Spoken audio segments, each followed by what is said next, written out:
Teaching, more than the golden rule. A teacher affects eternity. He can never tell where his influence stops. Henry Adams, historian and intellectual, descendant of 2 U.S. presidents. Caring school community. Educators absolutely lead students to value others in the course of their everyday.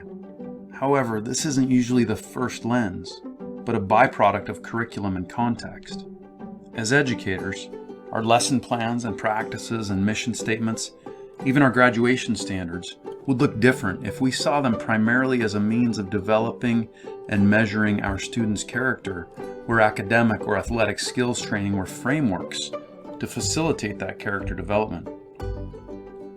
Nima Tahai, a Caring School Community Program principal, explains that what Caring School Community has provided her school is an opportunity to be explicit both with the adults and with the students that this is important. That sitting and talking about how you feel about something, sharing that you're angry or frustrated, and having someone else have an opportunity to say, you know what, I hear what you're saying, and I felt that too, really allows us to be our best selves, allows us to be our best learners, our best friends. These kinds of engagements are important steps in self-discovery and relationship development. However, they stop so far short of the kind of commitment and discipline required to put an enemy's or even a friend's interests ahead of our own. My son's kindergarten teacher has 28 different imperatives posted on the classroom supply cabinet. They say things like, we will tell the truth. We will use our hands in kind ways. We will listen when someone else is speaking. We will put objects where they belong. We will use kind words when speaking to friends. And we will share our classroom materials. These all can be summarized as descriptions of ways we care for one another and for things that matter to one another. Most teachers became teachers because they really did and still do want to change the world, one child at a time or one school at a time, or through nationwide and global programs and policies. Developing pro-social behaviors and positive communities, teaching respect for self and others, having morning meetings where kids feel safe to share their feelings, calling kids to commit to challenging social and communal goals, not just academic ones, and leading by example are all very important means.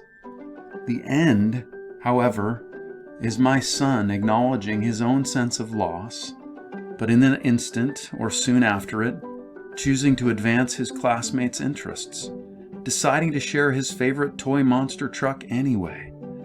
It is my daughter seeing another girl getting picked on in the lunchroom, but going to help her in spite of knowing the weeks of ridicule that will bring. I hope our children's teachers will go beyond the logic of the golden rule and teach them to share simply because their classmates have intrinsic value, at least equal to their own, regardless of what those classmates might do unto them in return for our children's goodwill. A liberal arts education. Our nation's founding fathers grasped the importance of an other-oriented citizenry as they envisioned our early universities. They believed by leading people to lives of service, education would equip them to be free, and thus it deserved to be publicly funded. In 1749, Benjamin Franklin, founder of the University of Pennsylvania, published a pamphlet outlining his purpose to build young men who would join ability with the inclination to serve mankind, one's country, friends, and family. In 1778, Thomas Jefferson, founder of the University of Virginia, put forth legislation based on belief that only a broad-based education would allow people to defend themselves against tyranny. John Adams saw it as a public obligation to train a society inclined to serve. There was this consistent belief early in our country's history that education was necessary to develop in people a value for society and its members as a prerequisite for effective self-government. Charles Eliot, Harvard's president for 40 years from 1869 to 1909, played an integral role in a subtle shift of this educational focus away from others and towards self. He almost single-handedly redefined higher education in the United States.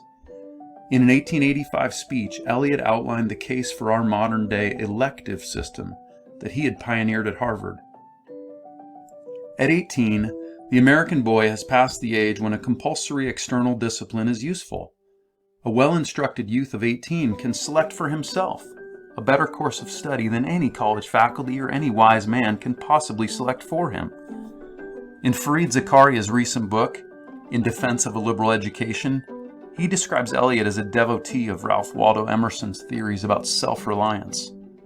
Zakaria describes Eliot's view that American liberal education should allow you to choose your own courses, excite your own imagination, and thus realize your distinctive self. Valuing the individual is the foundation of justice, but elevating oneself directly opposes the ideals of a liberal education aimed at elevating others. Yale, Princeton, and Harvard were built on the model of 13th century English colleges, which were founded as schools of divinity. Those bastions of U.S. liberal education originally aligned with Cardinal John Newman's philosophy of education that the subject matter of knowledge is intimately united in itself, as being the acts and the work of the Creator. Students were expected to take a range of subjects and relate them to one another because it was assumed there was a single divine intelligence behind all of them. Still today, an emphasis on building character, stemming from the religious origins of colleges, remains an aim of liberal arts colleges almost everywhere, at least in theory. Samuel Morrison, the legendary historian of Harvard, saw this in the distinctive benefits of Harvard's residential setting. Book learning alone might be got by lectures and reading, but it was only by studying and disputing, eating and drinking, playing and praying as members of the same collegiate community, in close and constant association with each other and with their tutors, that the priceless gift of character could be imparted. Our national purpose for education is to prepare students for global competitiveness. The Commonwealth of Massachusetts wants to close all proficiency gaps. My children's school district hopes they'll become successful members of our global economy.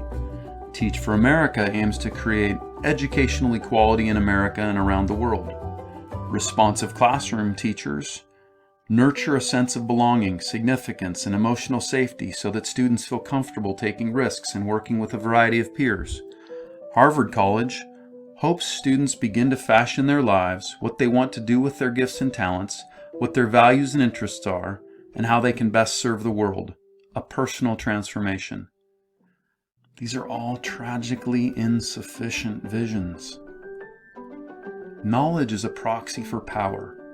Whether to achieve material gain, to create and categorize beauty, to be freed of slavery and oppression, to provide medical care, or to rule effectively, humans have always sought ways to control their environment and thus became hunter-gatherers, farmers, warriors, and eventually builders of cities and states, of civilizations. Our goal as educators will fall far short if it is limited to diffusing knowledge and empowering students, creating opportunity, facilitating self-realization, developing confidence. History from the most cynical perspective is a cycle of the rise and fall of societies from Detroit to Rome, represented by shifts in who wields power. Diffusing knowledge for the sake of empowering only facilitates this ongoing dynamic, even if it takes centuries for some of the powerful to fall and others to rise. Educators truly changing the world is breaking this cycle by teaching Harvard College students and kids at Bessie Buker Elementary that the other is equally valuable as oneself.